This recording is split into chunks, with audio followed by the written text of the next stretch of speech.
Good morning, everybody. I want to read you something written by a guy named Devo. He's a great writer. He's a blogger who works in Brooklyn. He calls himself a Marxist. Definitely not a Christian. He doesn't identify as a Christian. So what he says fascinates me because his critique of our society comes from somebody outside my worldview. And here's what he says.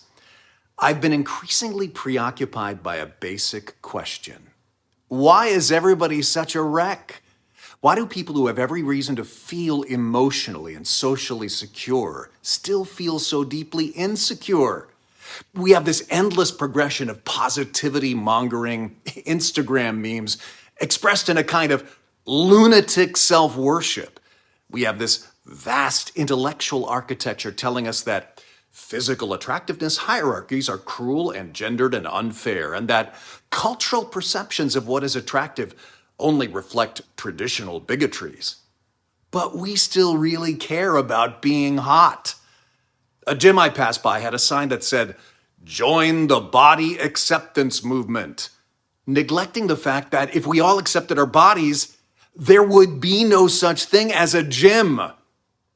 He says, we've got a self-help culture that constantly counsels us that everyone is a ray of brilliant and unique light that alone can shine the way through a dark world, and none of it works. So what makes people insecure? Why is the condition so common? I wonder, is this the human condition? Very interesting, isn't it? Well, the Christian answer is, well, kind of, yeah, when we're disconnected from the source of eternal love, God. But you can receive love that's not just based on your opinion or any other human's opinion, but declared over you by God. Because God so loved the world, including you, that he sent his one and only Son. I want to share with you one of the verses that we're going to look at this weekend.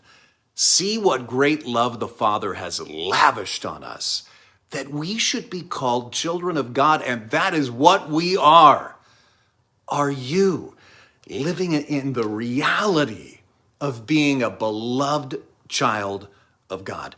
Knowing and believing you are a beloved child of God is kind of like a spiritual superpower, because as 1 John says, perfect love casts out all fear, and any temporal rejection can be countered by that sense of eternal acceptance. We're going to continue our series this weekend, The 7 Verses Jesus Loved, with a look at what Jesus said about that. I cannot wait. Also, our parenting adventure class at 11 a.m., the Bible conference just 8 days away. You can register at tlc.org/theword. Special musical guest this weekend, Dave Matsumura leading worship, and it is communion weekend, best of all. It will be amazing. It all happens Saturday at 6 p.m., Sunday at 9 and 11. Hope to see you there. tlc.org for all the details.